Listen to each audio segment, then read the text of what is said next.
जय हिंद। देखिए, समझते हैं हम लोग चाइना के बॉर्डर और इंडिया बॉर्डर पे जो डिस्प्यूट चल रहा है उसके बारे में। दोनों देश युद्ध के काफ़ी करीब हैं। अगर युद्ध होता है तो समझते हैं कौन दुनिया का कौन देश किसके साथ होगा। रूस हमारा साथ देगा या नहीं, भारत जीतेगा या चाइना जीतेगा, युद्ध के बाद कैसी स्थिति बनेगी, पूरे विस्तार से इस वीडियो में समझते हैं। ये भी समझते हैं कि क्या यह स्थिति भारत के साथ युद्ध करने की रहेगी या नहीं। अगर आप भी जानना चाहते हैं कि क्या हम चाइना पे भारी पड़ेंगे और भारी पड़ेंगे तो कैसे, तो देखते रहिए इस वीडियो को लास्ट तक। देखिए, 1962 में चाइना जो था वो इतना एरिया कब्जा कर ले गया। ये एरिया जो था इसे हम लोग कहते हैं अक्साई चीन। चाइना है अक्साई चीन। अक्साई चीन को चाइनीज भाषा में मतलब होता है सफेद रेगिस्तान, यहाँ हमेशा बर्फ पड़ते रहता है। ये 38,000 किलोमीटर स्क्वायर का ये एरिया है। इसको चाइना कब्जा करके अपने एरिया में लेके चला गया। अब आप बात करते हैं, देखिए ये जो एरिया बाहर बाहर देख रहे हैं इसे कहते हैं लाइन ऑफ कंट्रोल। यहीं से हमें कंट्रोल करना होता है। इसके बाहर आप हैं, इसके बाहर हम हैं। लेकिन चाइना जो है इतना तो छोड़ा नहीं होता, इसको कब्जा कर लिया है। होना कहां से चाहिए था? बाहर से। लेकिन अभी हम लोग कहां से कर रहे हैं? यहां से। तो ये हम लोग का फिलहाल में एक्चुअल कंट्रोल है LAC, जबकि होना कहां चाहिए? यहां पर। तो ये बाहर वाला LOC, अंदर वाला एक्चुअल कंट्रोल है। चाइना यहां भी नहीं माना। चाइना इस LAC के अंदर घुस के चला आया है और कह रहा है कि भैया इंडिया वाले आप वापस जाइए यहां पर। ये जो विवाद है ये बहुत गर्माता जा रहा है। अब आप इसको मैप से हम समझते हैं कि कहां कहां इंडिया चाइना घुस गया है और इसको 3D और 2D समझते हैं। गालवान घाटी। देखिए, जो मौजूदा विवाद चल रहा है जिसमें चाइनीज अंदर घुस गए हैं, कहा जा रहा है कि 3 किलोमीटर तक अंदर घुस गए हैं, वो गालवान घाटी में जहां उन लोगों ने टेंट लगा रखा है, वो जगह स्ट्रेटेजिकली बहुत इंपॉर्टेंट है। रीजन समझिए, ये जो बीच का खाली जगह आप देख रहे हैं ये गालवान घाटी है। ये इंडिया के कंट्रोल में था, लेकिन ये इतने पहाड़ों को पार करने के बाद ये दिखता है कि यहाँ पर बार बार पेट्रोलिंग नहीं की जा पाती है। कभी कभी सैनिक जाते हैं पेट्रोलिंग करने के लिए, तो भारत हमेशा यही पेट्रोलिंग करता था। लेकिन जब इस बार पेट्रोलिंग करने गया तो भारत सैनिकों ने देखा कि यहाँ पहले से चाइनीज सोल्जर्स अपना टेंट लगा के रखे हैं। अब देखिए आप ध्यान से कि ये कितनी बड़े बड़े पहाड़ हैं, इस पे बार बार पेट्रोलिंग नहीं होती है। इतने पहाड़ों को पार कर करके आप देखिएगा इतने ऊंचे ऊंचे पहाड़ हैं। तो भारतीय सैनिक जब इन पहाड़ों को पार करके गए गालवान घाटी में पेट्रोलिंग करने के लिए, तो उन्होंने देखा कि यहाँ चाइनीज सोल्जर अपना टेंट लगा दिए हैं। आप देखेंगे यहाँ हम जो जूम करके दिखाते हैं तो आपको टेंट नजर आएगा। चाइनीज सोल्जर्स का अपना यहाँ पे टेंट बना दिया है। अब भारतीय सैनिकों ने इसका विरोध किया कि भैया तुम लोग यहाँ से क्या करो, वापस जाओ। तो ये वो यहाँ से अब वापस जाने के लिए तैयार नहीं है, कह रहे हैं कि ये एरिया मेरा है। अब इसी को लेकर पूरा विवाद गर्मा गया है। आप देखिएगा ये एरिया कितने पहाड़ों से भरा हुआ है। ये एरिया बार बार यहाँ पेट्रोलिंग नहीं होती है। चाइनीज इसी का फायदा उठा लिए, यहाँ पर छुप के रह गए इस पहाड़ों के पीछे। अब आप इन पहाड़ों को देखिएगा तो ये पहाड़ काफ़ी ऊंचे ऊंचे पहाड़ हैं सभी। इन पहाड़ों की हाइट बहुत ज़्यादा है। अब देखिए इसमें नक्शा में कि ये पहाड़ पार करके जाना पड़ेगा। चाइना को इन्हीं पहाड़ों की आड़ में मिलने का फायदा उठाना चाह रहा है चाइना।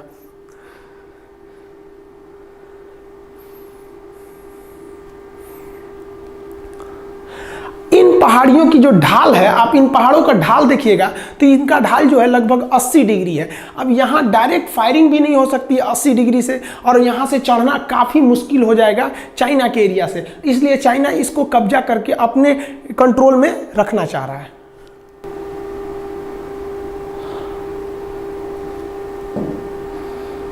देखिए, इस बार का जो विवाद है ना वो अन्य विवादों से थोड़ा ज़्यादा गर्मा गया है, क्योंकि चाइना इधर से अपने 5,000 सैनिकों को डिप्लॉय कर दिया है इसके पीछे।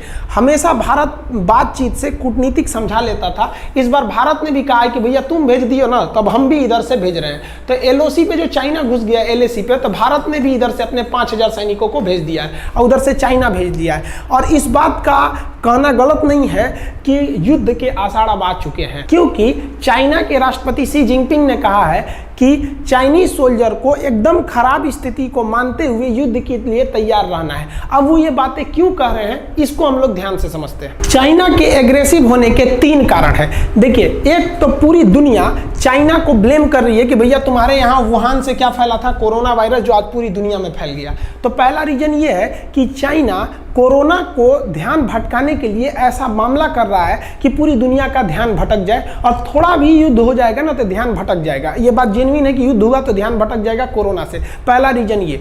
दूसरा रीजन कि ऑस्ट्रेलिया चाह रहा था कि चाइना के खिलाफ एक जांच कमीशन बैठाया जाए और उस जांच कमीशन का भारत ने सपोर्ट कर दिया, इसलिए दूसरा रीजन ये है कि भारत आप क्यों सपोर्ट कर दिए हमारे खिलाफ जांच का, ये। और तीसरा और सबसे बड़ा रीजन क्या है कि चाइना से जो बहुत सारी कंपनियां भाग रही थी, तो हम आपको एक वीडियो में बताए थे कि वो वियतनाम की ओर शिफ्ट होना चाह रही हैं, लेकिन अभी हाल ही में उत्तर प्रदेश सरकार ने अपने लेबर लॉ को खत्म कर दिया, जिस वजह से अब चाइना की ज्यादातर कंपनियां भारत में एंट्री करना चाह रही हैं, इसलिए चीन बौखलाकर भारत से युद्ध करने के मूड में आ गया है। अब बात करते हैं, यदि इंडिया और चाइना में युद्ध हो जाए तो कौन कौन हमारा साथ देगा, कौन हमारा साथ नहीं देगा। तो स्टार्ट करते हैं हम अपने पड़ोसी देश से।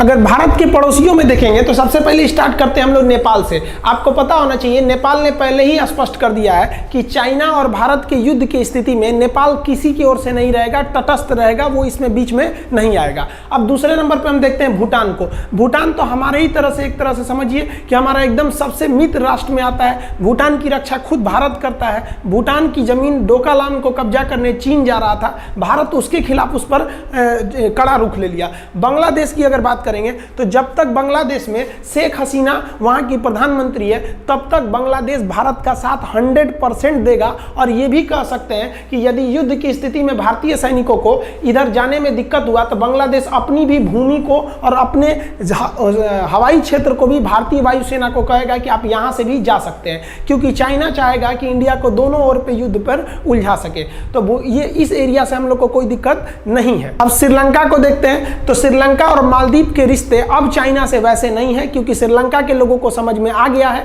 कि चाइना ने जो यहाँ इन्वेस्टमेंट किया था केवल उनको अपना आर्थिक गुलाम बनाने के लिए। श्रीलंका ने अपना जो निचला बंदरगाह दिया था हम्बनटोटा, वो चाइना को केवल और केवल व्यापार के लिए दिया है, युद्ध के लिए नहीं दिया। इसलिए चाइना यहाँ से भी चाइना कुछ नहीं कर सकता है और ना ही मालदीव से।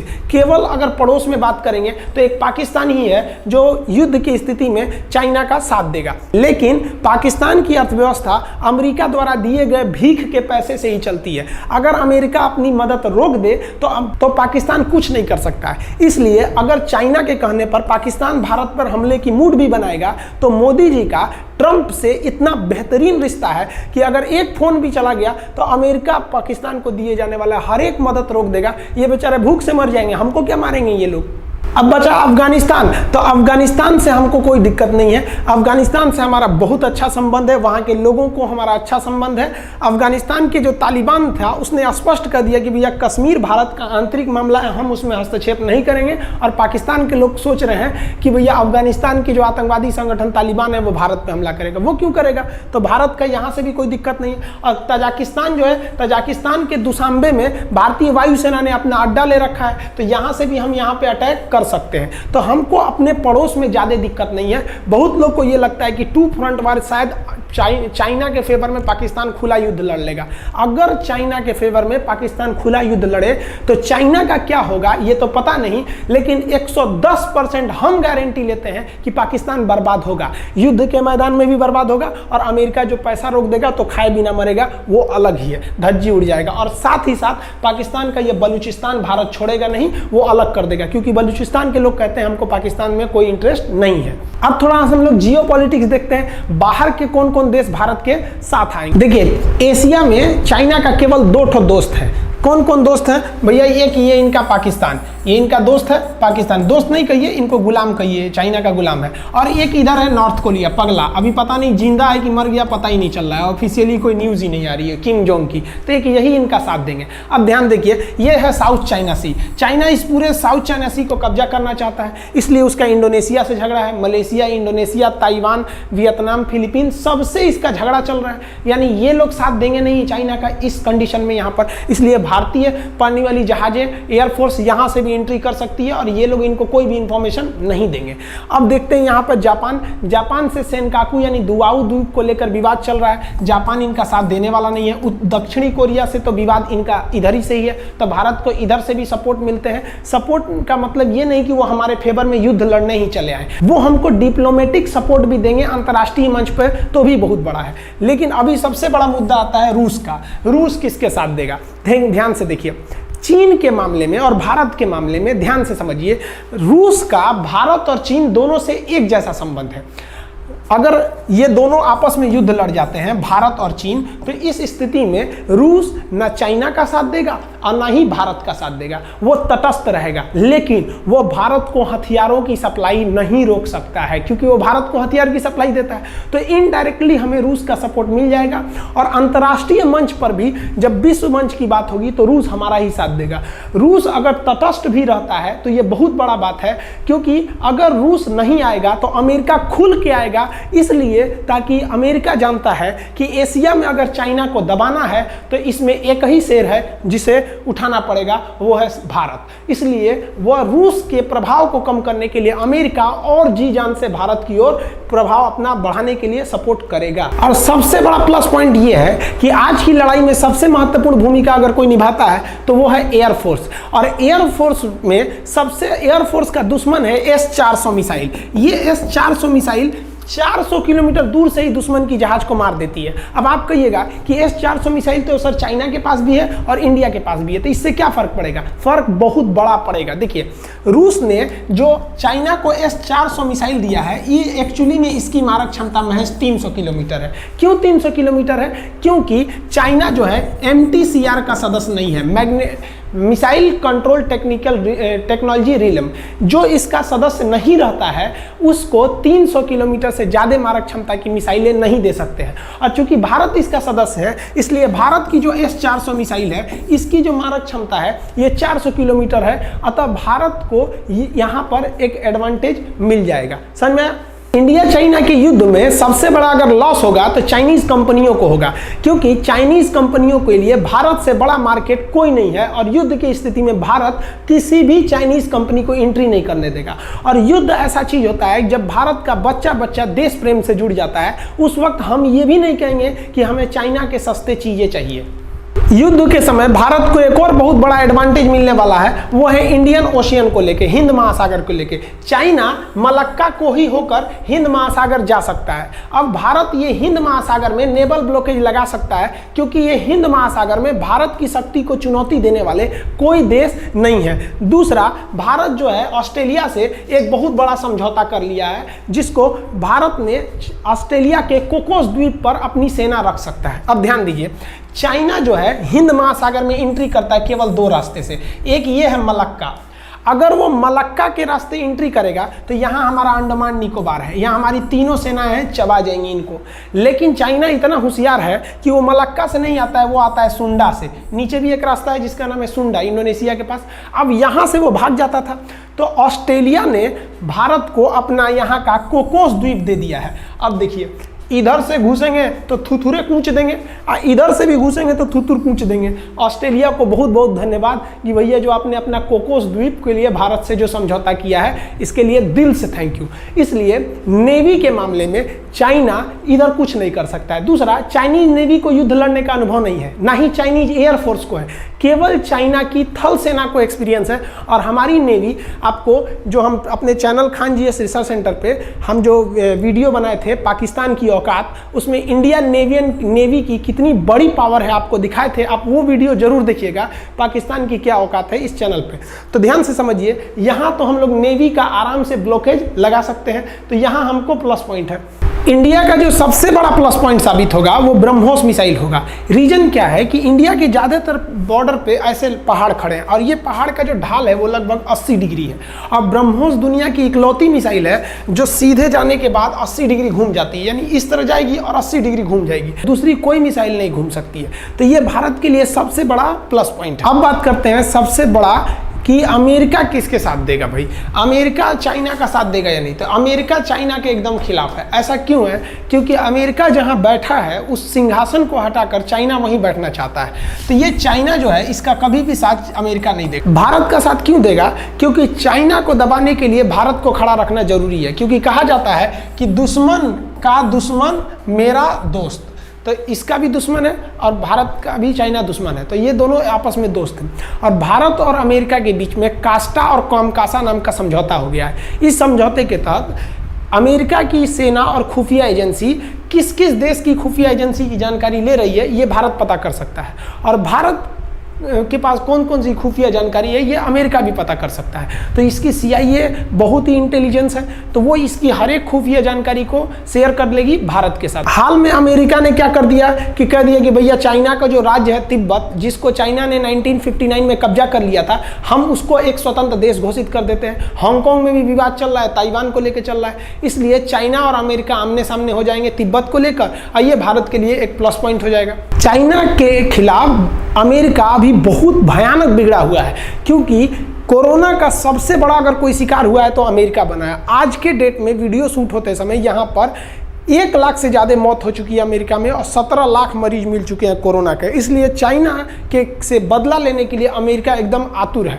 और वो चाइना को इधर घेर लेगा उत्तरी कोरिया के थ्रू, और यहाँ पर है जापान के थ्रू, क्योंकि जापान और उत्तरी कोरिया अमेरिका से एकदम बेहद अच्छा समझौता है। और अभी हाल में अमेरिका ने अपना नौसेना के जहाज़ों को दक्षिणी चीन सागर में भी भेज दिया था, तो दक्षिणी चीन सागर को लेकर भी विवाद बहुत खासा बढ़ते जा रहा है। चाइना ने ऑस्ट्रेलिया को भी धमकी दे दिया कि ऑस्ट्रेलिया चाइना के खिलाफ ना जाए, वरना चाइना के लोग ऑस्ट्रेलिया के सामान को ना खरीदेंगे। तो ऑस्ट्रेलिया ने जवाब दिया कि पूरी दुनिया अगर चाइना के सामान को खरीदने से रोक दे कोरोना का इल्जाम लगा के, तो चाइना कहाँ जाएगा। तो ऑस्ट्रेलिया ने भी बहुत अच्छा जवाब दिया। देखिए चाइना क्या चाहता है, चाइना की एक पॉलिसी है, जैसे मान लिया कि हम आपसे 10 रुपया ले लिए उधार, और हम चाहते हैं इसको लूट लेना, तो हम आपसे क्या कहेंगे कि भैया जब आपको देखेंगे तो भागेंगे नहीं, आपको देखते टूक देंगे मेरा 500 रुपया दो। आप कहेंगे कैसा 500, हम कह रहे हैं 500 दो, 500 दो, 500 दो। अब बवाल इस बात पर होगा कि 500 लिए हैं कि नहीं लिए हैं, और 10 रुपया भुला गया।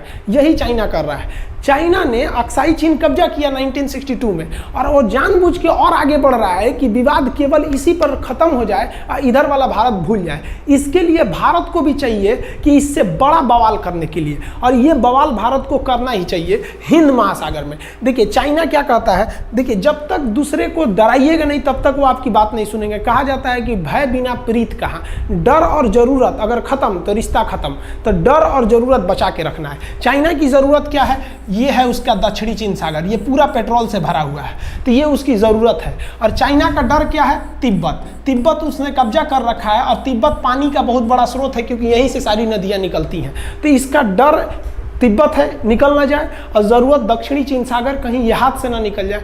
भारत को इन्हीं पर चोट करना चाहिए। कैसे, ये आपका हिंद महासागर है, इसमें इकलौती शक्ति भारत है।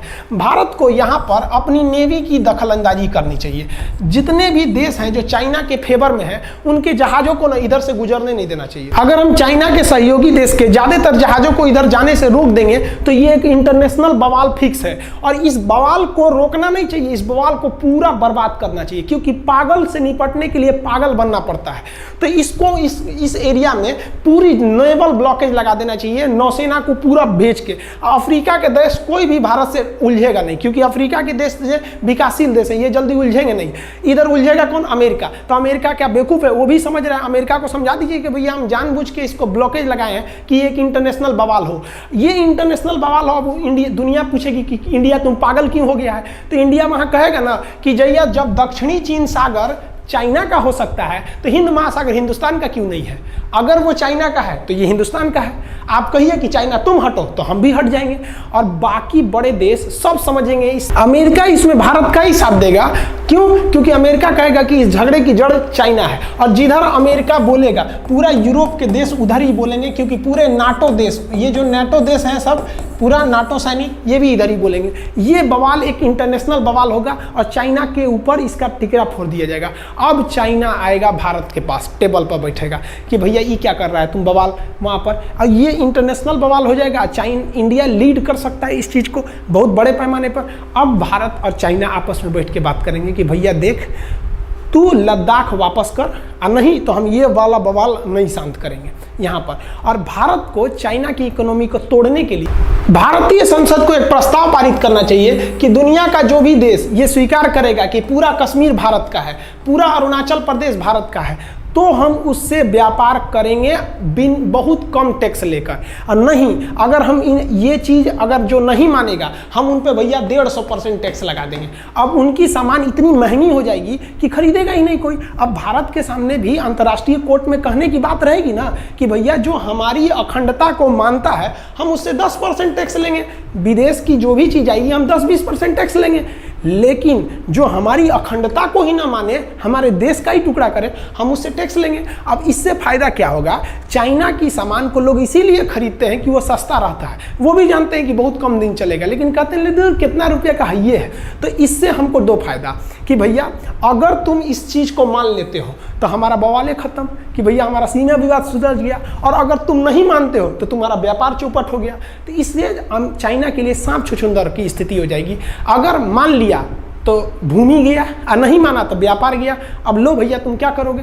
तो भारत सरकार को भी ये करना चाहिए। तो चाइना को इंडियन ओशन के मैटर पे और ये जो बॉर्डर बाउंड्री डिस्प्यूट है, व्यापार के मैटर पे एकदम घेर देना है चारों ओर से, और चारों ओर से इस तरह घेरना है कि खुद चाइना हमारे पास आए टेबल पर। इस समय चाइना हम लोग को प्रोवोक कर रहा है कि युद्ध करिए। अभी की स्थिति युद्ध करने के लिए थोड़ी भी नहीं है, क्योंकि चाइना से कोरोना खत्म होने के कगार पर और भारत में अभी पीक पर है। चाइना जानता है कि इस समय ही चाइना के फेवर में युद्ध है। हम अभी मेरे हिसाब से अभी मामले को ठंडे हिसाब से सुलझा लेना चाहिए।